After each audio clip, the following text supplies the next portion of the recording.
North Korea is like Game of Thrones, but without the dragons. It's an aristocratic society and it's capitalist. And everything is geared to make sure that there's as much cash for Kim as is possible.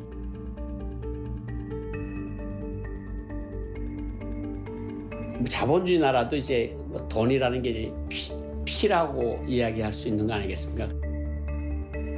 Bureau 39 is involved in everything that makes money for North Korea. Selling arms, smuggling of drugs, counterfeiting of US bills.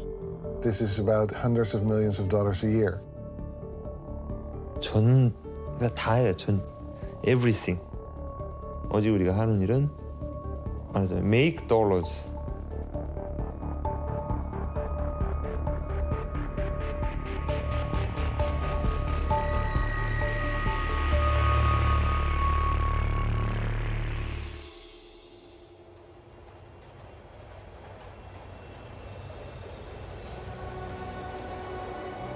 North Korea, the pariah state. A dictatorship shrouded in mystery.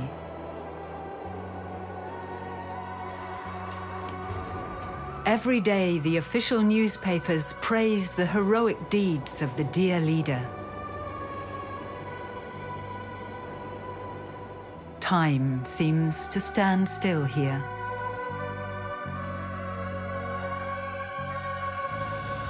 North Korea has the fourth largest army in the world.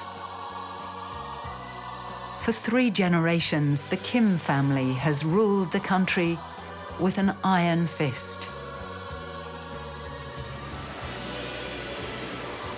But how does the regime manage to survive despite severe UN sanctions? And how come Kim Jong-un has enough money to threaten the world with the most powerful weapon of all time, the nuclear bomb?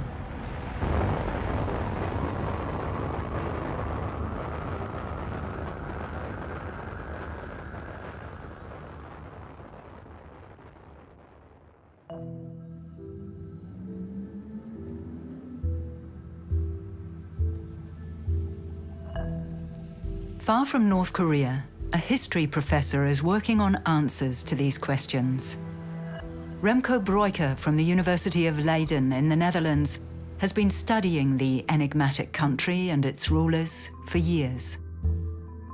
He says our image of North Korea is wrong. North Korea isn't what it tells it is. Just look at the country functions at the highest level. What is the main goal of the government, of the regime, I should say? It's to make money, it's to make cash for Kim. What intrigues me personally is how North Korea manages to make money. One of the questions we were stuck with is, where does the money go? How much money does North Korea make? For North Korea's leadership, questions like these are dangerous.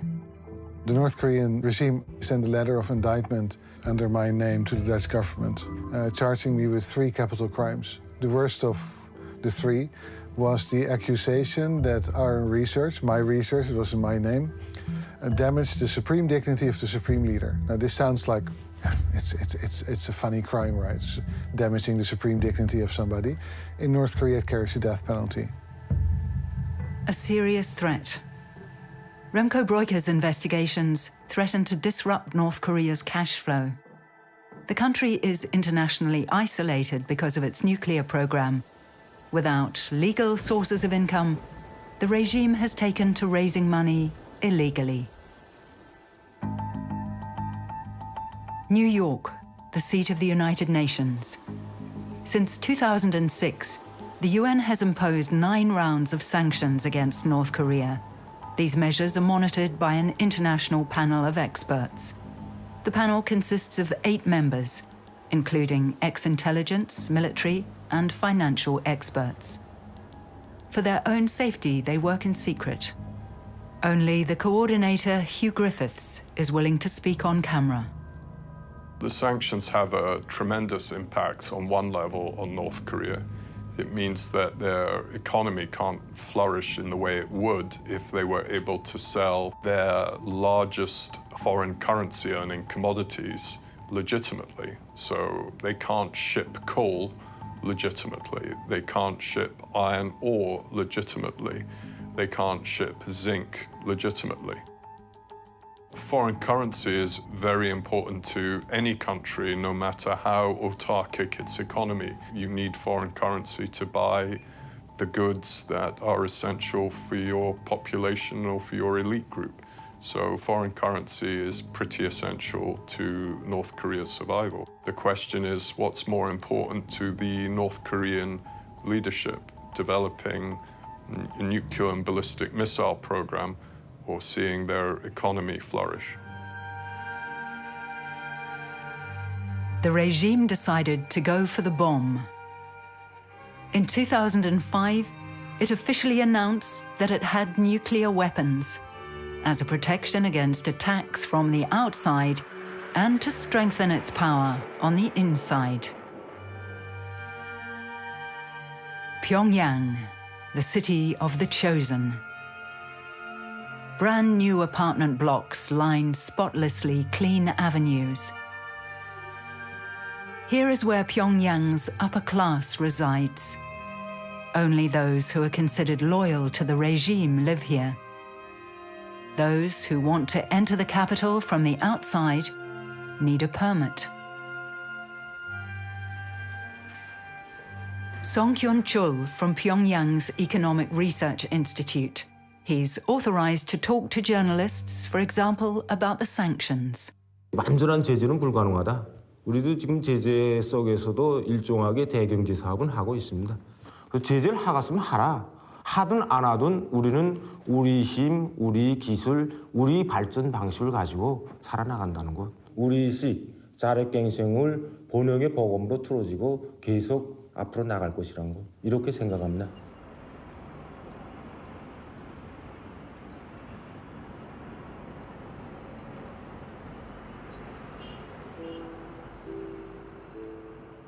The sanctions that have been put on North Korea are extremely strict. I mean, there's probably not been a country that has been sanctioned more diversely and more strictly. At the same time, they're no longer working. There is a huge problem with our North Korea policy and using sanctions to try and have the regime modify its behavior. Because we're not sanctioning the one entity that earns most of its money, that keeps it afloat financially, that keeps it alive. Many high-ranking defectors from North Korea talk about a secret government department that's said to administer the regime's secret funds. Allegedly, Kim Il-sung and his son Kim Jong-il set it up in the late 1970s and equipped it with wide-ranging powers. Its tasks? Securing an independent power base for the Kims and raising money for the nuclear bomb and the leader's personal luxury. Its name, Bureau 39. Only 200 kilometers to the southeast, Seoul, South Korea's hypermodern capital, one of the 10 most expensive cities in the world. Around 25 million people live in the metropolitan area, about half the population of South Korea. Among them, most of the 30,000 people who managed to flee from North Korea. Ko Young-hwan was a North Korean diplomat. He escaped in 1991. Later, he was deputy director of South Korea's Institute for National Security Strategy. Few people know more about the Kim regime's workings than he does. 김정일 국방위원장이 취임을 하면서 노동당 재정경리부 3층 9호실에 이름을 따서 39호실이라고 만들었다는 설이 있고 김정일 위원장이 3월 9일 날 이런 39호실을 만들어라. 그래서 39호실이 됐다는 설이 있는데 지금까지도 39호실은 김정은의 비자금을 담당하는 부서입니다. Talk to any prominent North Korean exile and they'll all tell you that Bureau 39 is absolutely crucial in earnings, revenues for the North Korean regime. It's absolutely vital. Take it away, everything collapses.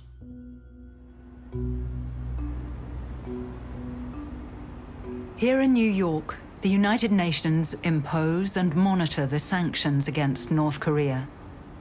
An entity as important as Bureau 39 should be heading the list of banned organizations.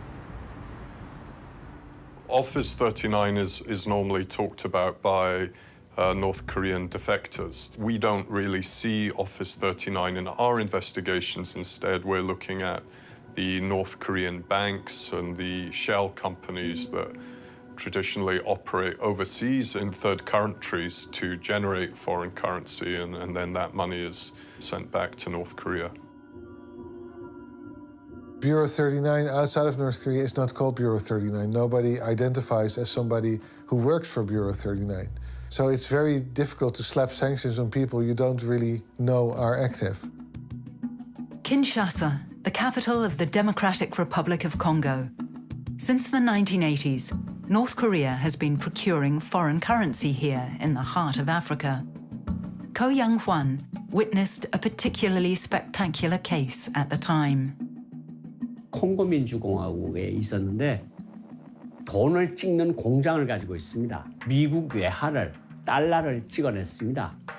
1달러짜리 지폐를 사서, 그건 진폐입니다. 1달러짜리를 지워버리고 그 위에 100달러짜리를 인쇄하는 방법으로 처음엔 그렇게 썼어요. 처음에 쓰던 방법은 어떻게 썼는가 하면 달러를 바꾸는 밀매업자들한테 가서 100달러짜리 뭉치에다가 가운데다가 2, 3천 불을 유저 지폐를 넣어서 10,000달러다. 그러면 다 이렇게 봐요. 그럼 10,000달러치를 주제국 돈으로 줘요. 그럼 주제국 돈을 받아가지고 그걸 중앙은행에다 넣고 중앙은행에서 3달러를 받아가지고 그걸 평양에 가져가서 결국은 39호실에 들어가는 거고. Bureau 39 never acts openly, but its fundraising activities span the globe.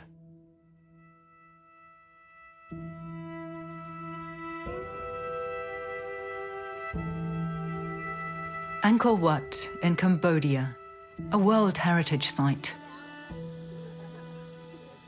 Over 2.5 million people visit the old Khmer temples every year. Selfies for the tourists. Foreign exchange for Cambodia. Angkor Wat's operating company earned more than $100 million in 2018. Tourism is by far the largest industry here. A lucrative business. Also for North Korea.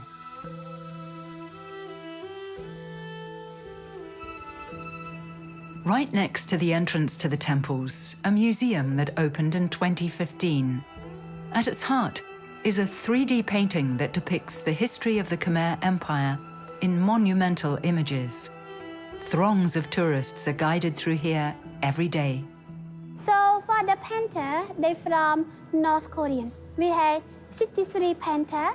They took 1 year and 4 months to painting. And who constructed it? Was it Cambodian or North Korean as well? The North Korean as well. The North Korean construct the museum. Circumventing UN sanctions, North Korea not only built the complex, but also financed it.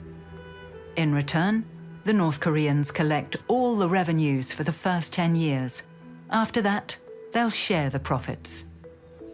The North Korean CEO doesn't want to appear in front of the camera, but he says the museum makes about $7 million a year in entrance fees alone. Soon, this figure is supposed to double.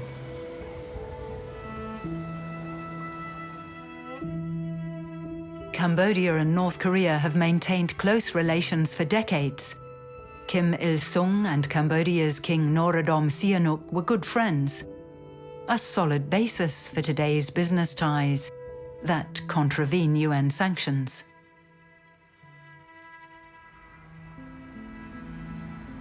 In the evening when the museum closes, the North Koreans throw another set of doors open for the hungry tourists. They don't want cameras in the restaurant, so we film in secret. Yeah, we had a reservation yesterday. What name did you have? The tables are almost always fully booked. Can we sit? Can we also sit near the sea? Okay, then we sit here. Okay. Yeah, I want to see it. Yeah, all right. The menu boasts North Korean specialties, such as cold noodles and sea cucumber. The prices are surprisingly high by Cambodian standards. A main course costs up to $50. In particular, tourists from China and South Korea visit the restaurant. The young women who serve here are mostly art students from Pyongyang. They live and sleep above the restaurant and are often not allowed to leave the premises for years. Every evening at the same time, they change their costumes and get ready for the big show.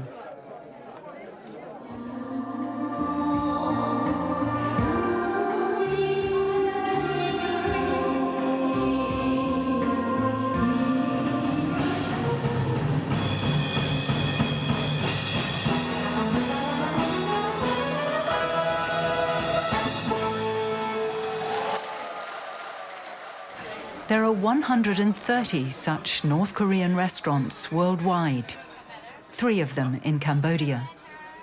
They're said to make several $1 million a year, but the waitresses don't get paid for their work. The dollars flow directly into the regime's secret coffers.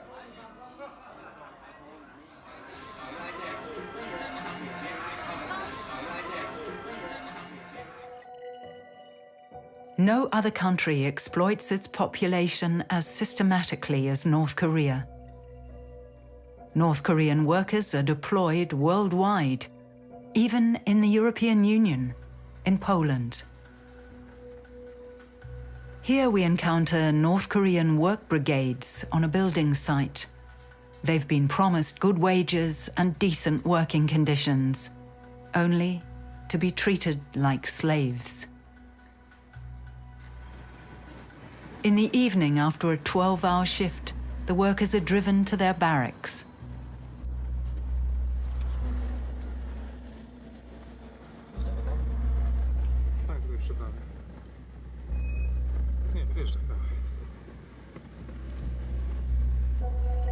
They're monitored around the clock by North Korean state security.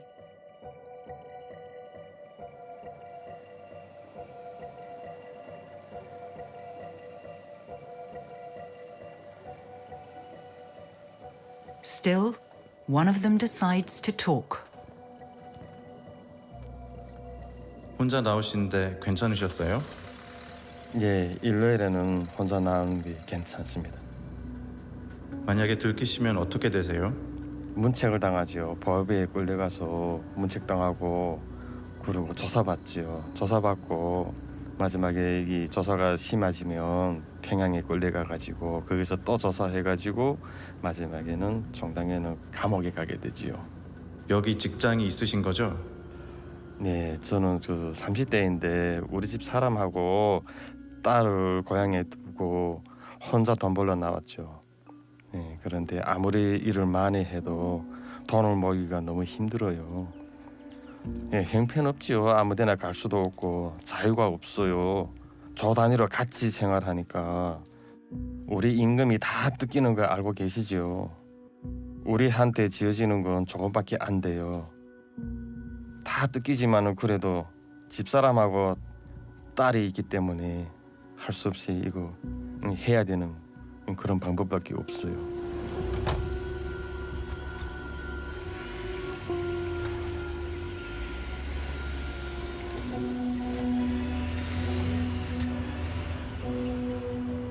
Modern slavery. North Korea sends well-trained workers to Poland to toil in shipyards and on construction sites. The workers' families are held hostage in North Korea. If the worker flees, the family at home is often severely punished. The workers only earn about 90 euros per month. The rest goes to the regime. Cash for Kim. Largely unnoticed by the international community, North Korea has sent laborers all over the world, up to 150,000 in all. About 40,000 of them are in Russia, and up to 100,000 in China. North Koreans also work in Kuwait, Malaysia, Cambodia, Mongolia, Oman, Qatar, the United Arab Emirates, and in African countries. Under UN sanctions, these workers need to go back to North Korea, but the practice still continues. Experts estimate that the regime makes up to $1 billion a year this way. 어떤 방식으로 하던 돈이 모이는 최종 집합지는 39호실. 요거는 39호실에서 하는 겁니다. 그러면 거기서 손을 못 대는 거죠. Defectors say that Bureau 39 is directly controlled by Kim Jong-un. It manages the leadership's secret accounts, the so-called palace economy.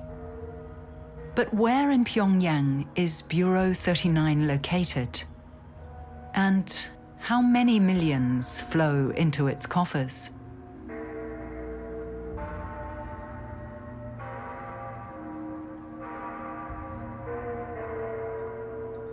When we ask the North Korean official, he and his translator pretend not to know. 무슨 39층 소리 하는데 오일에서 알고리즘이 39층이라는 거지. 나도 지금 뒤에 앉아서 질문이 무슨 소리야? 39층? 아파트가 39층? Bureau 39 is one of the best-kept secrets of the Kim regime. Only North Koreans who've escaped can talk about it openly.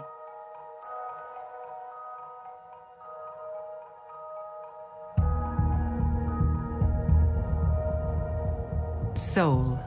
At a secret location, we meet a man who used to work for Bureau 39. He was based in China. His task? Smuggling foreign currency. Then he escaped. His position was so important that today the North Korean regime threatens to kill him. This is why he had plastic surgery to alter his face. Even so, he only wants to be filmed from behind. 이제 북한의 경제는 사회주의 계획 경제가 아니니까 그 사회주의 계획 경제는 이제 국가가 모든 주민들에게 이제 식량을 비롯해서 뭐 모든 걸 공급하는 이제 그러한 체계 돌아가는 게 이제 계획 경제거든요. 근데 이제 북한이 이러한 것들을 이미 이제 포기를 했습니다. 그래서 일반 주민들에 대한 그러한 뭐 식량 공급이라든가 뭐 이제 생활 필수품이라든가 이러한 공급들은 이제 다 포기했고요. 나머지 사람들은 다 시장에 이제 우고해서 살아가고 있습니다. 그러니까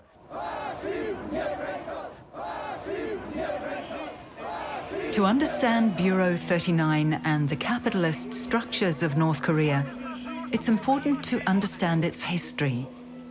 In 1991, the Soviet Union breaks up. North Korea loses one of its most important trading partners.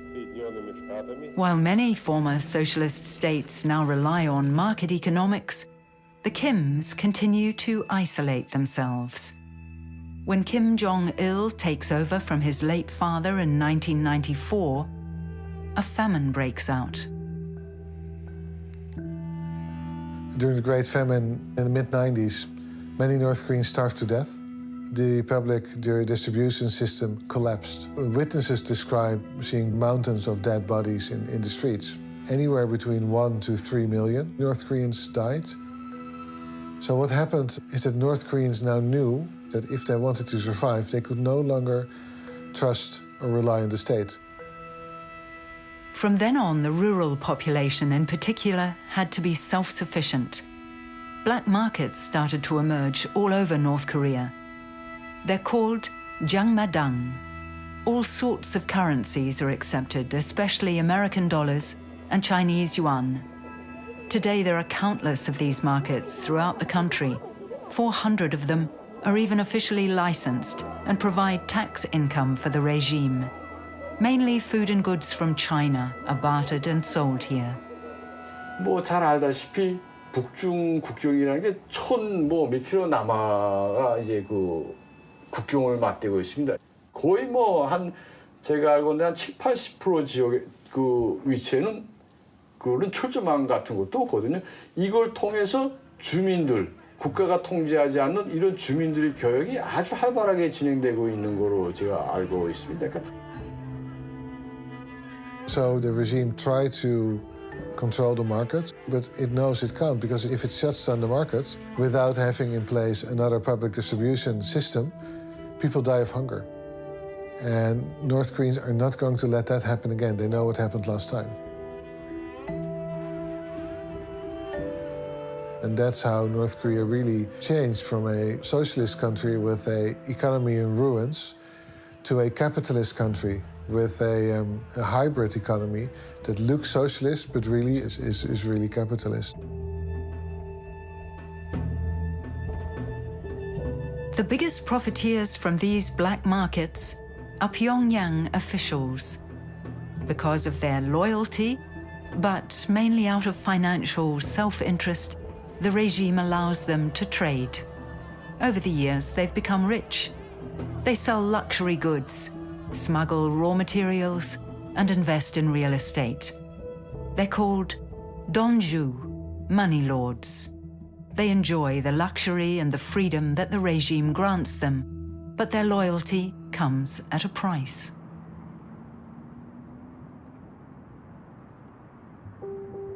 Many donju hold senior government positions, including at Bureau 39.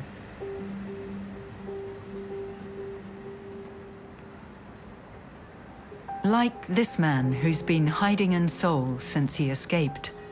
Born in the 90s, he experienced how North Korea developed increasingly capitalist structures. Before his escape, he was responsible for exports, Bureau 39's most lucrative business. Fearing the regime's revenge, he too doesn't want to be recognized. 우리가 흔히 이야기하는 어떤 최고 존엄에 대한 충성심 이런 거는 굉장히 이데올로기적인 거예요.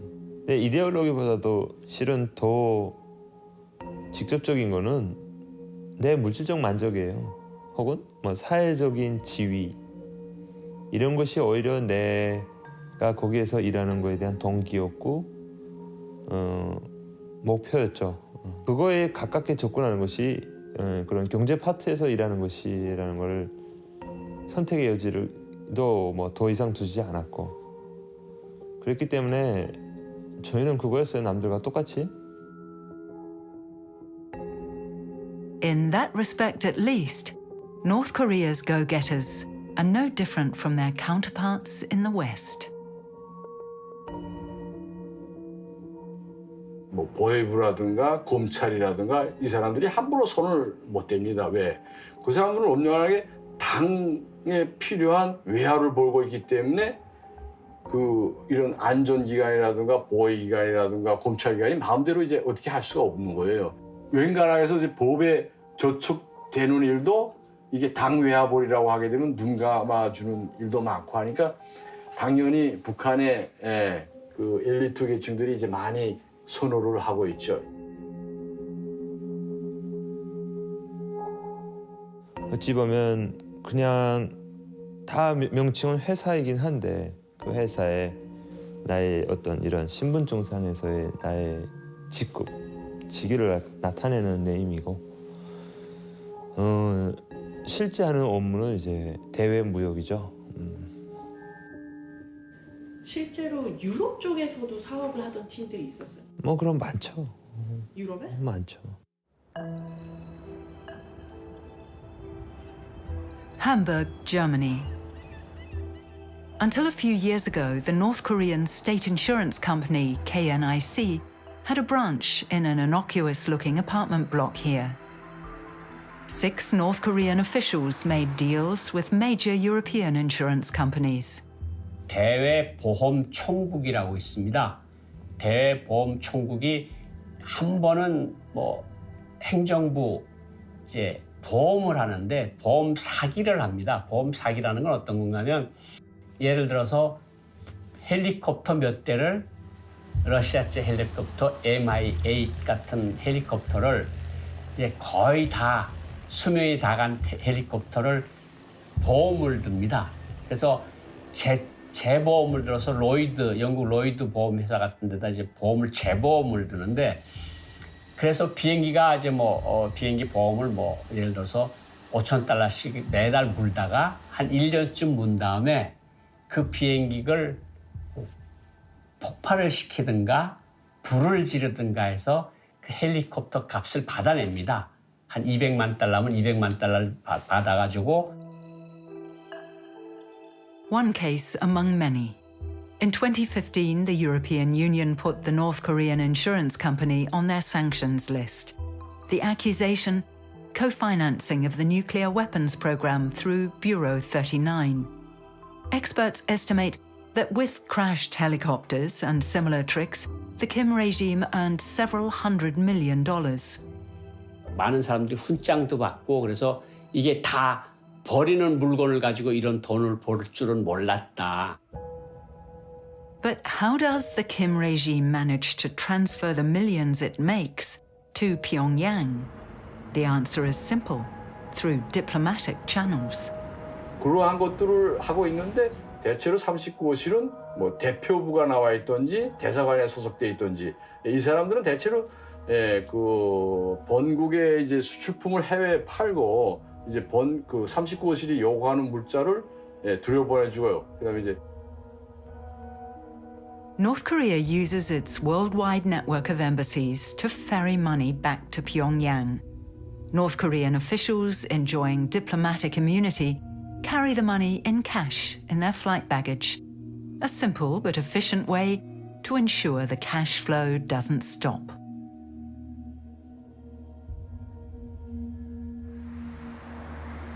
Well, North Korean embassies have a diplomatic function, but that's often mainly ceremonial. But their true function is financial. It's also illegal, mainly. North Korean diplomats are basically cash carriers for Kim. They're entrepreneurs, they're businessmen. They may be drug lords, they may be weapons smugglers, but they carry a diplomatic passport, so you can't touch them. Berlin. Right in the middle of the city lies the North Korean embassy. The North Koreans have been renting out one of the buildings as a hostel for tourists. They've been earning 38,000 euros per month in rent. Using embassy grounds for such activities is against diplomatic practices and contravenes UN and EU sanctions. But despite the efforts of German authorities, operations have been continuing for years. Like any other country, the main goal of the embassies is to serve the state and the North Korean state's priorities in particular. So because sanctions are so comprehensive now, much of the activities conducted in these embassies may be prohibited.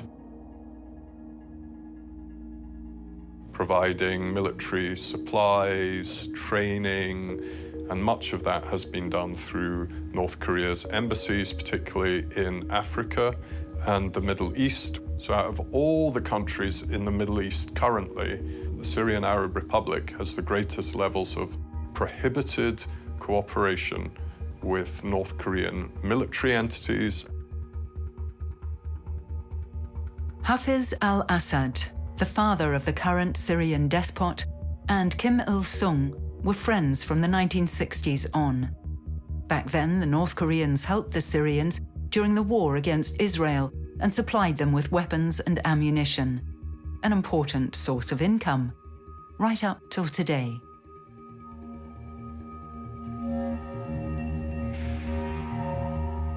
Using tactics similar to those of 18th century pirates, Bureau 39 runs ships under false flags and fake names.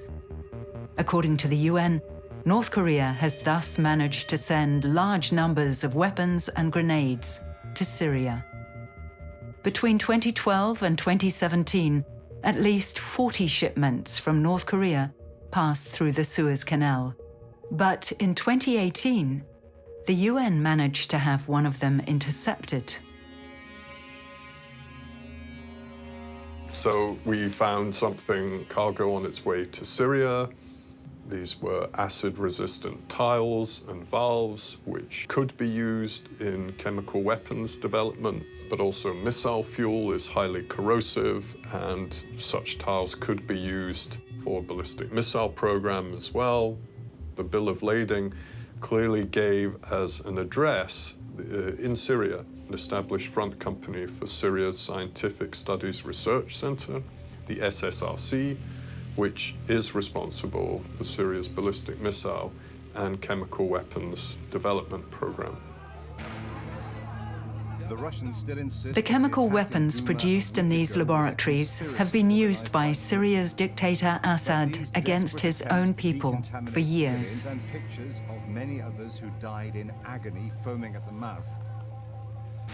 It's a little-known fact that the Syrian chemical weapons program was created with the help of North Korean technicians and scientists.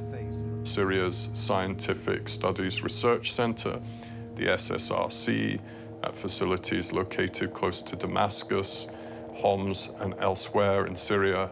And some of these sites were subsequently bombed by the United States. More than 100 missiles were fired in the joint action, targeting suspected chemical weapons sites. President Trump declares mission accomplished, saying missile strikes against Syria by the US, Britain, and France were perfectly executed. The purpose of our actions tonight is to establish a strong deterrent against the production, spread, and use of chemical weapons. Well, when the Americans bombed the chemical laboratories, they bombed the North Koreans there. Yeah, whether they knew they were bombing the North Koreans, I don't know. But they did, yes. The North Korean presence in Syria is really much underreported and underappreciated.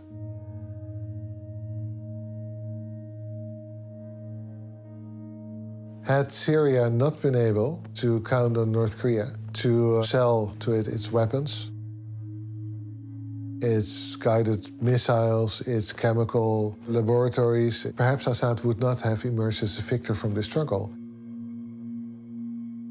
1/3 of all buildings in Syria have been destroyed, a tragedy and a business opportunity. The Syrian regime hopes for billions from international donors for the reconstruction of the country. The necessary work brigades are to come from North Korea. The two countries signed a contract at a meeting in June 2019. Dirty deals between despots. The money that's earned by Office 39, it goes straight into the coffers of the leadership. It is used on the one hand to provide for luxury items.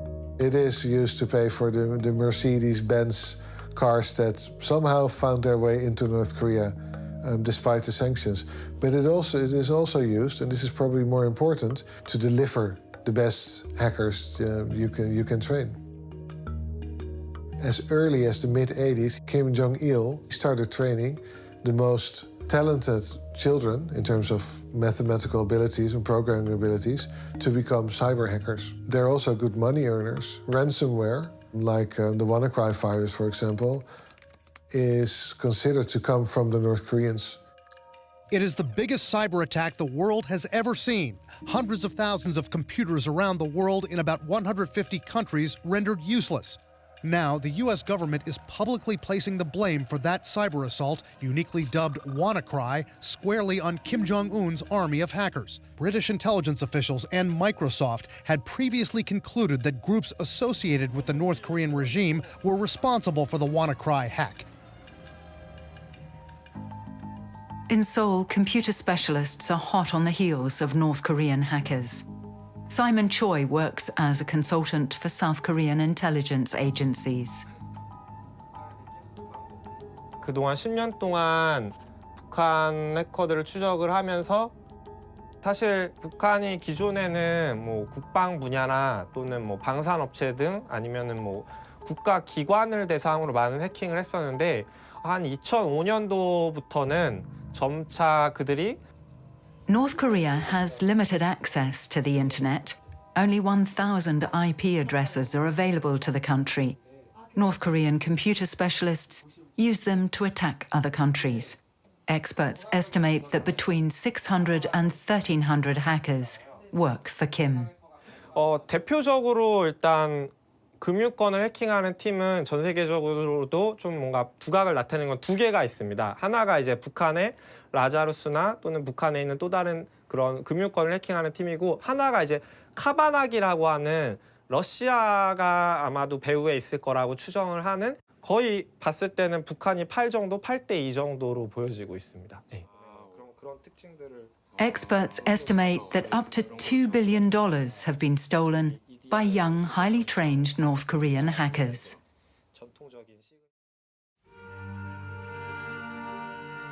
North Korea has developed an efficient education system for its upper middle class. Here at Pyongyang Middle School, the children who will later be computer specialists, scientists, and engineers are trained to shape the future of the country, at home or abroad. Hello everybody, nice to meet you. I am Ian, I am 8 years old, but I'm a student. I can speak English, I can speak Chinese, I can speak Russian too. I am counting on the abacus. It's really fun, thank you. The students also learn how to use computers. They have access to a very limited North Korean version of the internet. Uncensored variety is strictly forbidden. North Korea's rulers know that once the doors to the digital world have been thrown open, they can never be shut again.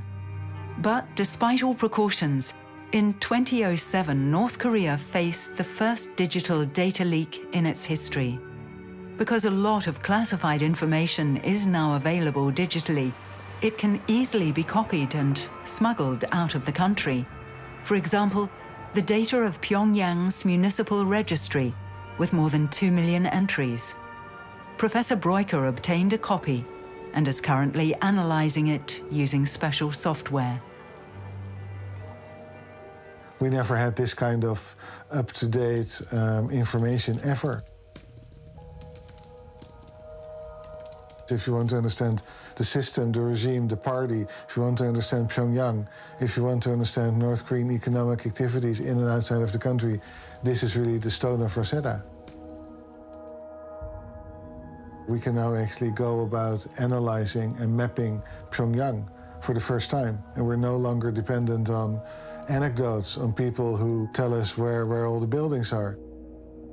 We can actually now see who's inside the buildings, what companies there are, what departments there are, and where you should locate them.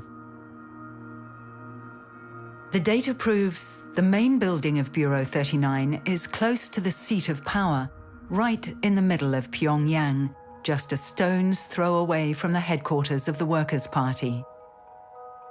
It's divided into 6 main departments and employs several thousand people in Pyongyang alone.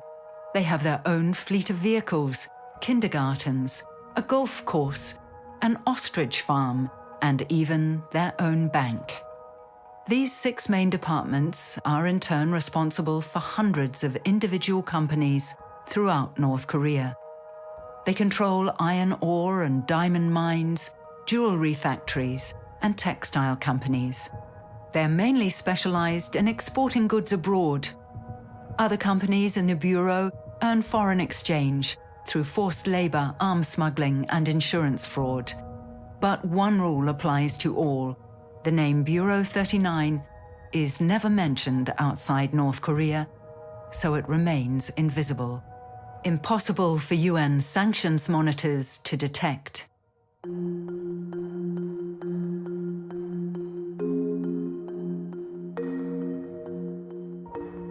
자기들이 외화벌이에 가능한 여러 가지 부분을 이제 다 이제 흡수해가지고 이제 운영한다고 이제 그런 소식이 들려오는 거. 그러니까 39실이 왜 해외에 나와서 돈을 안 버는가?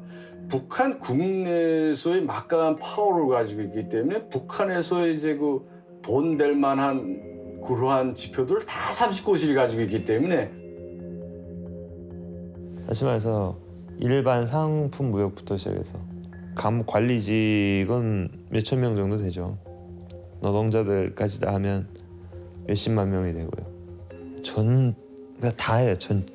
everything. 오직 우리가 하는 일은 make dollars. North Korea is changing. An impoverished socialist state has turned into a country with a highly flexible shadow economy. In many ways, North Korea is run like a commercial company. All that matters is cash for Kim.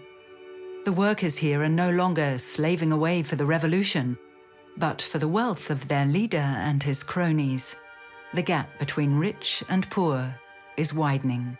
While the population in Pyongyang enjoys a constantly growing prosperity, 40% of the rural population still suffer from malnutrition. In order to control its people, the regime employs Cold War-era socialist tactics. North Korea's shadow economy, on the other hand, is 21st century capitalist. What the database shows, beyond any doubt, is that Office 39 not only exists, and now we can prove what it does. It owns companies, it operates these companies, it exports clothes, it exports tobacco, it exports all kinds of things. And that is actually quite an important development in understanding how North Korea manages to earn money abroad. We now know exactly through what kind of departments, through what kind of companies Office 39 does this. The Kim Jong-suk silk spinning mill, named after Kim Jong-un's grandmother. A model factory. 1,600 workers are employed here, most of them women. They sort, process, and boil the cocoons of the silkworms to obtain the precious yarn. The silkworms come from a province south of Pyongyang. About 200 tons of silk are produced here every year. A luxury product, expensive and labor-intensive. The factory's entire production is intended for export abroad. But the supervisors are unwilling to disclose who the foreign customers are. I'm not sure anymore who suffers under those sanctions. It's a hassle, I'm sure, for North Koreans, but they do find ways around it. One of the problems is that neither China nor Russia is helping in enforcing the sanctions. 그런 문제가 39실의 전체 재정 수입에 타격을 줄 만한 정도의 그런 큰 문제는 아니었던 것 같아요. 비수기가 있는데 기본적으로 1년 365일 정말 생산이 멈추질 않아요. 우리 공장 하나에서는 1년에 뭐 몇십만 불, 100만 불, 뭐 몇백만 불까지의 국가 계획을 하죠. 그렇게 놓고 볼 때 단순히 39실 산하의 회사가 800개, 900개, 1000개라고 했을 때 이걸 단순 제거업을 이제 곱하기로 할 수가 있냐? 그러면 그 피혁 공장이라 그랬나? 피복. garment factory. Textiles are the second most important North Korean export product after coal. 우리가 방직공업이 아니고 우복류 만드는 거 있잖아요. 피복. 그게 기계에 소문이 났답니다. 세계적으로 소문 났는데 그게 수출 현재 되고 있는지 이에 대해서 알고 계시는 건지 아는 만큼만 좀. 피복 제품이요. 현재는 제 알고 있거든 일부 되는 걸로 알고 있습니다. 적자게 하병 형태로 되고 있습니다. 어느 나라 기업들입니까? 하병이라고 할때. 중국이 좀 있고 그다음에 저기 동남아 쪽에도 있고 소방 나라도 소방도 옛날부터 있었는데 아직 존재하는지 모르겠어요. Dandong, China. North Korea's gateway to the world. And a symbol of how futile the UN's efforts are to dry up Kim's sources of cash.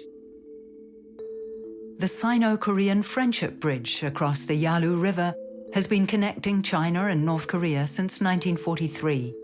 It's one of the few ways to enter or leave North Korea. Every day, trucks queue in front of the customs checkpoint. Smugglers, traders, and also the agents and entrepreneurs of Bureau 39. They're all hoping for a quick deal here. China is by far North Korea's most important trading partner. Financial experts estimate that 90% of North Korea's exports go to its powerful neighbor in the north.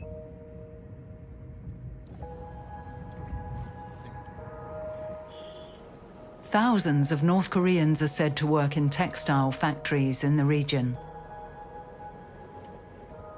Disguised as businessmen and equipped with hidden cameras, we film in one of the factories. Chinese textile companies hire North Koreans because their wages are lower than those of Chinese workers. These seamstresses work day and night and often sleep on the company premises. They're likely to be locked up for years, far away from their families. Together with a team of labor lawyers, trade experts, and data specialists, Remco Breuker tries to find out whether European brands work with Chinese companies that directly or indirectly employ North Koreans. Well, we found out different things.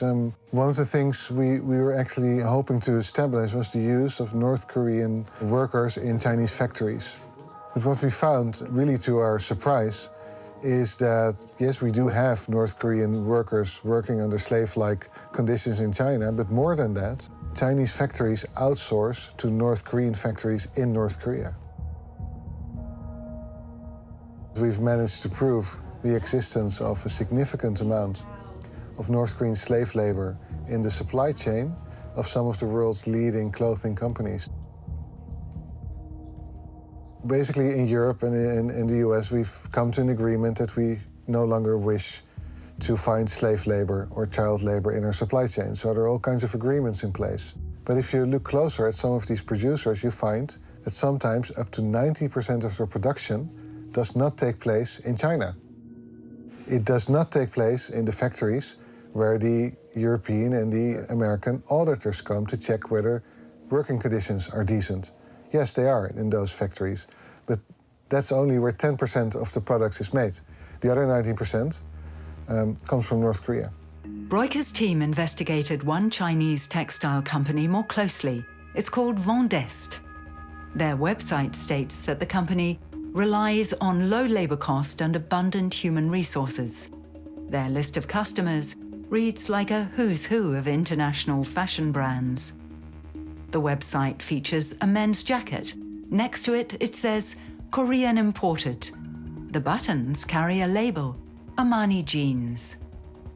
Using trade databases, Breuker's team analyzed Vendeste's business relations between 2013 and 2019.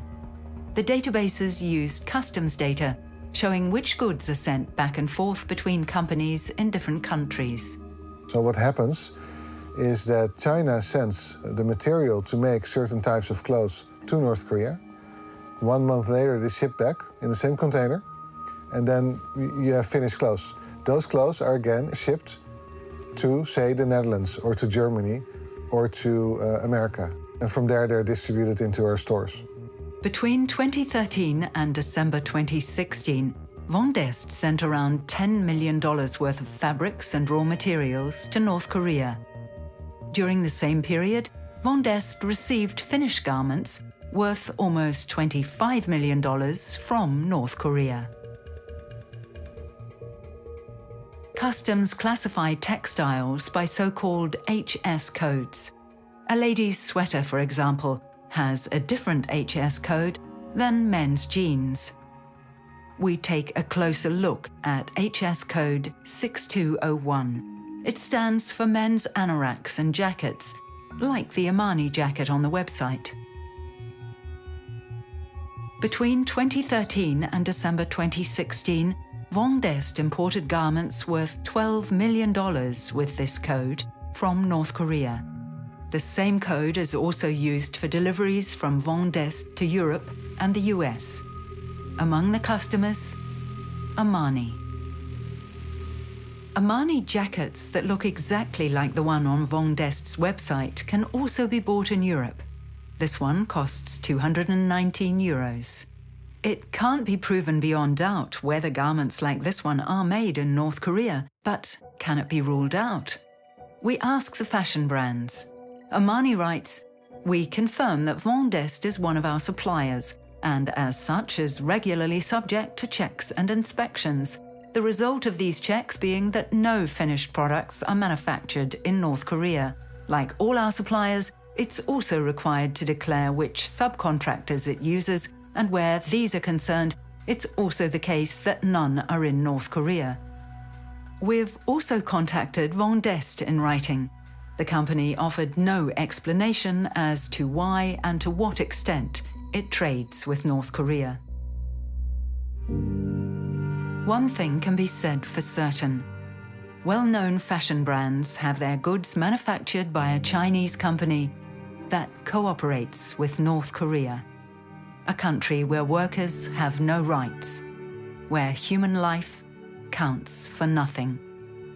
Broika's investigation shows that this is not an isolated incident.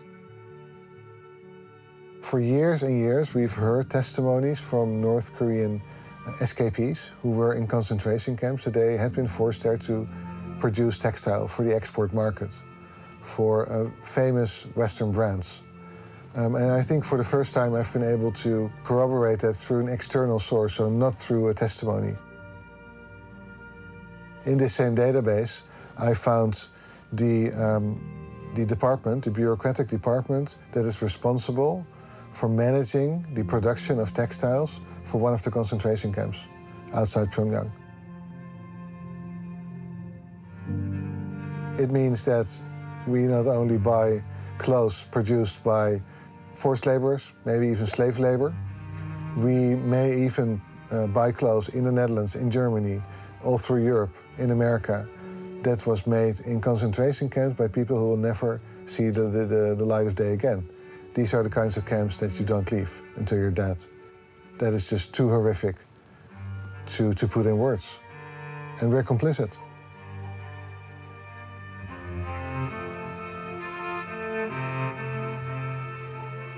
Hundreds of thousands of men and women secretly ensure the survival of the dictatorship. Their futures are sacrificed for the luxury of the regime and for our prosperity. Kim Jong-un is not a crazy dictator, but a coolly calculating businessman who runs his country like a company. His Bureau 39 does business with everything and everyone, including us.